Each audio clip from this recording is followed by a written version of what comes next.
Well, yeah, I mean, first of all, during that time, you have to remember I had not really come into my own, so I was really nervous about everything that I did. It was like I was walking on eggshells constantly. But I do remember a couple things, and it's a different memories leading up to WrestleMania than actually being there at WrestleMania. But leading up to it, the funniest thing, because we had so much fun with Mick, because Mick always wanted us to, put him through walls or put him through tables. And we're always trying to find like safe ways to protect Mick. And Mick was like, "Nah, don't worry about me. Just put me through the wall." And as far as like WrestleMania itself, I mean, I was terrified. I was terrified. It was my first WrestleMania. But not, yeah, and it was a big match. It was with two guys who were like way over, and I was like way over my head. So, but anyway, it was, I mean, great memories. And I do remember the funniest thing is, so The Rock was making his, he got the big babyface tag. He was making his big comeback, and he kind of forgot his comeback. So he just kept hitting me, and he goes, "What is it? What is it? What is it?" And I don't remember what it was, but I remember him saying that to me because it was just so funny. It just kind of broke character. He was in character, but he was talking to me at the same time. So I had never experienced anything like that in the middle of kind of this big babyface comeback. This guy's asking me, the rookie, what the hell is going on? I'm like, I don't know. Yeah. What I remember is the build. That was a 12-week build. Yeah. Coming. It was mostly with you and Orton, though, right? Yeah. Randy, Right. he threw me down the stairs, Right. I think in December of 2003. Then I chickened out of a match. And I really wanted to do that. And I remember Stephanie calling me up the day before and said, "We're changing it. We're going to have Evolution attack you." And I said, "Why?" And she said, "My father doesn't think that the fans will ever forgive somebody who backs down from the fight." So I called up Vince. At that time, I called him Vince. Now he's been Mr. McMahon to me for like the last 10 years, in real life and in person. And I said, "Vince," I said, "have you ever seen the movie Shane?" And he goes, "Oh, I think so." I said, "Go back and watch that and tell me how good that movie would be if Shane takes up the challenge the first time." Because the whole movie is about this guy like understanding that he has to go back into his past and discover that, that killer instinct. And It was all about the build. And he said, like, "I'm going to go on record. I don't believe, because I'm going to trust you, but I don't believe it's going to work." And it ended up being the biggest thing and the best storyline that I'd been a part of as far as a long-term storyline. Right. And it was like maybe like a month into the 12-week build when Brian Gewirtz calls me and says, like, "We want to know how you would feel about teaming up with The Rock against Evolution." And I said, "Oh, geez, that sounds incredible. But I was told The Rock would only return for something big." And Brian said, "Dwayne thinks this is big."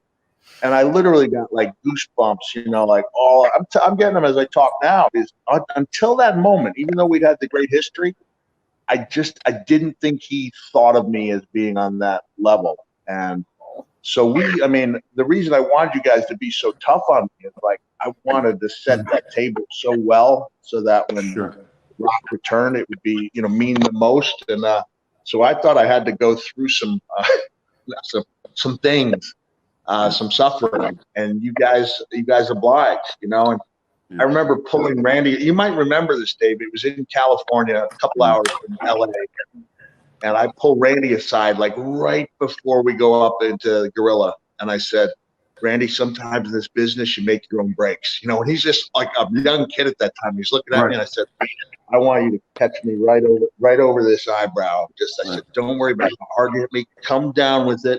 I said, "I'll take all the heat. You can just say it was an accident." And Dave, he didn't come close to hitting my eyebrow. Like he hit me in the top of the head and the temple, and I was so woozy, right? I was taking a big tumble. I was like in slow motion, and it wasn't until like 3 days there was not a drop of blood. And then 3 days later, I called up the office and I said, "I've got one of the worst black eyes you'll ever see. Swelling and draining down." And I said, "I really think you guys need to capture this." So I know I'm kind of running on with the story, but I think there's a good payoff at the end. So I drive to Stanford. I only live about 90 minutes from there, and I do an interview with the coach. And coach was too much in character, like he wasn't selling for me enough. Mm-hmm. And then the next day, Brian Gewirtz calls me and goes, Vince says you have to come back in. I said, what do you mean I have to come back in? He says it's the worst work you've ever done in your life. And I was like, the worst thing, has he seen some of the things I've done? He said he wanted to do it over. I think Vince has said that to all of us. Probably, but he was right. The thing was, I came in, I did it with Jim Ross, and I was so glad, like, you know, that's a 3-hour round trip for me. It was like the best 3-hour investment of time because we really set that table. And Dave, I was just watching a couple of days ago where somebody said, like, this is the perfect wrestling clip from start to finish. And we were right outside Atlanta. And I came down that ramp, you know, and I sold it like I was a little afraid, like I'm in over my head. I said I was coming to Atlanta, Georgia. I never said I was coming alone. And Rock's music hits, and man, you know, he comes running down to that ring, and the feeding frenzy began as you guys, you know, fed him and then me too. But then I was like you, Dave. I was terrified. I hadn't had a match in 4 years. Yeah. All of a sudden, I see Rick out there, and Rick was one of those few guys who seemed to feel it every time he was in the ring. Yeah. You know, I wish I could claim that I felt it every time I was in there. And I see Rick in the ring, and then I see The Rock next to me, and I literally said a prayer that went verbatim, "Dear God, please don't let me suck out there." And in the aftermath, I thought, that's not exactly shooting for the stars, you know, like, you know, playing not to win, not to lose is not the same thing as playing to win. Yeah. I was a little overwhelmed in that match and thought I made up for it the next month against Randy. From all accounts, I hear it was very good. To this day, I can't go back and watch it because I know I didn't even try to do my best. I just tried not to do my worst. Right. But the build, the 12 weeks, that was the best. Like, it was the best build to anything I've ever done, and you were a big part of that. Thanks, man. Yeah, and I can relate to everything you just said. Every word you just said resonates with me more than you will ever know.